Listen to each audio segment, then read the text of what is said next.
Hello అండి. ఆ రోజు నేను పనస గింజలు వేయించాను కదా ఇసుకలో, అవి అటర్ ఫ్లాప్ అయినాయి కదా. అలా ఎప్పుడూ నేను చేయలేదు, ఫస్ట్ టైం చేసి అటర్ ఫ్లాప్ అయిపోయినాయి.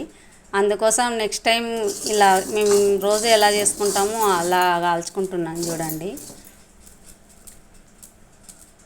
కడాయిలో కొద్దిగా కాలిన తర్వాత కొంచెం 3-4 డ్రాప్స్ అంతే ఆయిల్ వేసి, కొంచెం ఉప్పు వేసి ఇగో ఇలా పెంకాలో కడాయిలో కాల్చుకుంటున్నానండి. మీకు పూర్తిగా కాల్చాక చూపిస్తాను. చూద్దామండి, కాలినాయేమో తీసి చూద్దామండి.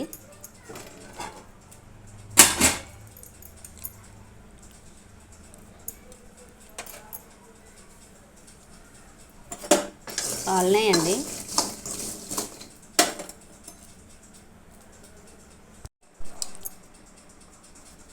కట్ చేద్దామండి. బాగా వేడిగా ఉందండి, పట్టుకోవడానికి కూడా కావట్లేదు.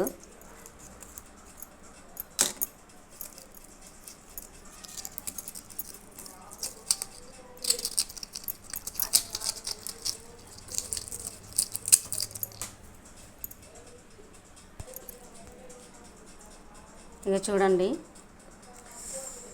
బాగా కాలుతుందండి.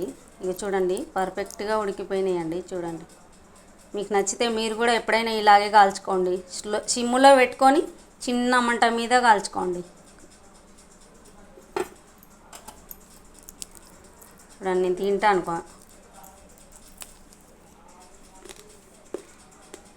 చాలా బాగున్నాయండి, చాలా రోస్ట్గా ఉన్నాయి, బాగున్నాయి టేస్టీగా.